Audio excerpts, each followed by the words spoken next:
loving your parents, respecting them. Birrul walidain. That's usually how I like to translate birrul walidain, being dutiful to your parents. Forget all that. I like to say it loving your parents, showing them the love and the respect that they are due, showing them the care and the comfort that they deserve, being a person who is under their feet in acceptance of their direction and their teaching.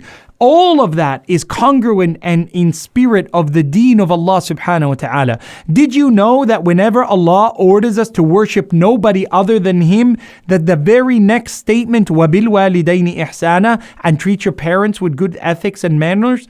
Did you know that Allah subhanahu wa ta'ala invites us to having birr, which is to be opposite to what most other people do for their parents? Most other people are not kind. Most other people do not give time. Most other people are not generous with their wealth and their energy and their effort. Most other people do not call their parents each and every day. Most other people are those who, if you were to ask their parents and if they were to be honest, they would say, my heart is darkened towards them. I'm not happy with them. They haven't respected me as I deserve. They haven't appreciated the sacrifices that I've made. I've been a single mother trying to help my child and they haven't appreciated it. I've been a father who works all day, slaves all night to put halal income on the table. I drive a taxi or I'm standing in an operating theater as a doctor. I'm doing the best I can for my children, but I come home and ask for something as simple as, have you prayed? Have you done the simple obligations of life? And the answer is disappointing. Musa alayhi salam asked Allah once. This is recorded by Imam al-Dhahabi. He said, "Oh Allah, man yujawiruni fil jannah, who will be my neighbor in paradise?" And Allah said to him, "Innahu sallakh, it will be a butcher." Musa was surprised.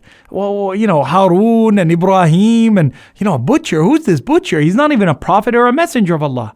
Oh Allah, arini iya. Oh Allah, let me meet this man. Is he alive? And Allah says, yes, take this path, go down to this area, travel to this land, and you will find a man who is preparing a meat that he has just slaughtered. That will be your neighbor in Jannah. So Musa finds this man and is observing him from a distance, trying to find out the reason. What does this man do that will make him at the level of the one who speaks to Allah, the one who combated Pharaoh? What has he done to deserve such a high place in Jannah? And after hours, he doesn't see anything significant. And as the sun is beginning to set, the butcher has packed up his shop and he's taken a little bit of meat with him. And Musa comes to him and he says, he doesn't know who Musa is, alayhi salam. He says to him, I'm traveling through this land. Can I spend time in your home? Would you be generous? And the man said, yes, but I'm going to be busy for the first little while. So keep yourself occupied. Don't take it as a sign of disrespect. And when I'm free, I will tend to you and we will eat together. And as Musa comes to this man's very modest, small home that's near a river, he sees that the man enters the home and has lit a fire outside it and gotten a pot of water heated up and goes into the home, and from a top shelving area, he brings down this large basket. And in this basket, folded up in nice, linen, is this old, frail woman. And the man carries the basket down to the river and removes this old frail woman from it and bathes her in the river, washes her clothes after, changes her clothes, sits her near the fire, combs out her hair. All the while the meat that he had brought with him from the market is being cooked. And he's combed out her hair, dressed her, washed her clothing, hung it up.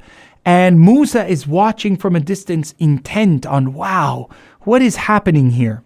And finally, the man takes some of the meat and begins to chew it up and begins to feed this woman. And every time from a distance, Musa sees that this woman is eating and enjoying the meal. He sees that she's saying something, but Musa is too far, alayhi salam, to hear it.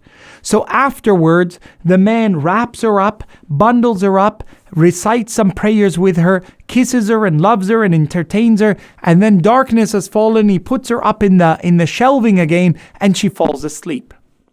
And then he turns to Musa and he says, this is the remainder of the meat. Let's enjoy our meal together. What's your name? Where have you come from? Musa says, no. Before all that, who are you and who is this woman? He says, Innaha ummi. This is my mother.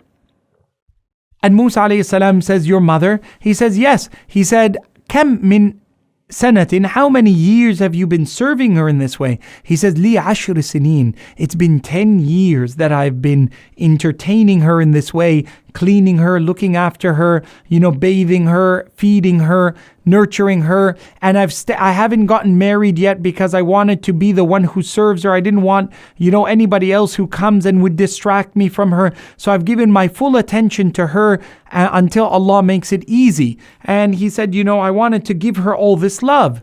So Musa said, I saw that when you feed her, you've chewed the meat, and then he goes, she doesn't have teeth anymore, so I feed her. He said, well, what does she say when you feed her? I saw every time you feed her, she says something. And the man said, every time I feed her, she makes dua for me. And Musa said, what's the dua that she makes? He said, my mom, every time I feed her, she says, Allahumma ja'alhu ma'an nabiyyin. Oh Allah, put him in the rank and in the height of the prophets of God. So Musa alayhi salam wept, and he said, فَإِنَّهَا لِذَلِكَ. It is because of this that you will be my neighbor in Jannah. And Musa lets him know that he is the Prophet of Allah. Musa, and subhanallah, it's such a beautiful, beautiful statement from the seerah of Musa alayhi salam. I want you to consider the power and the beauty of the dua of your parents, the power and the beauty of doing what other people don't do.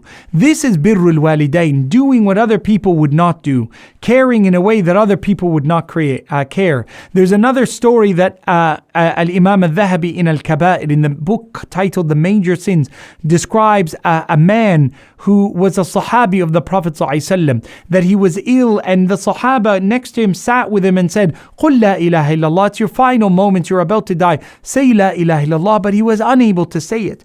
And they came to the Prophet ﷺ. Bilal comes and says, O Messenger of Allah, he's unable to say it. We keep telling him, but it's as if it's on the tip of his tongue, but he's unable to say La ilaha illallah. We're fearful for him. The Prophet ﷺ said, bring me his mother if she's alive.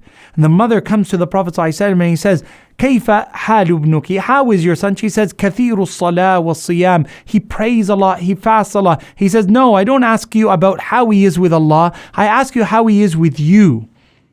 And she said, إني ساخطة, O Messenger of Allah. I was upset with him, O Messenger of Allah. So the Prophet says, Ya Bilal, ijma' al-hatab. Bilal, gather lots of firewood and burn the house down with him in it, for it's better for him to die in punishment in this dunya than in the akhirah. And the mother, she heard this, she says, oh no, Messenger of Allah, wallahi, I swear to you by Allah, I have forgiven him for what he has done and how he wronged me. O Messenger of Allah, I forgive him and I love him. O Messenger of Allah, I want for him a high place in Jannah. And the Prophet said to Bilal, go check on him. And by the time Bilal came near his home, they could hear him from outside the house saying, La ilaha illallah, Muhammadun Rasulullah. Your life, the light of your life is your connection with your parents. Honor them, love them, earn your reward through them. Abdullah ibn Umar, as is narrated in Sahih Muslim, he saw a man carrying his mother in Hajj. Imagine, this man came from Medina on foot all the way to Mecca, 3 weeks journey on foot, carrying his mother, performed all of the Hajj and the Tawaf and the Sa'i. He did all these things, and he turns to Abdullah and he says, can you believe I've carried her all this way? Has this repaid her for some of the kindness she showed me?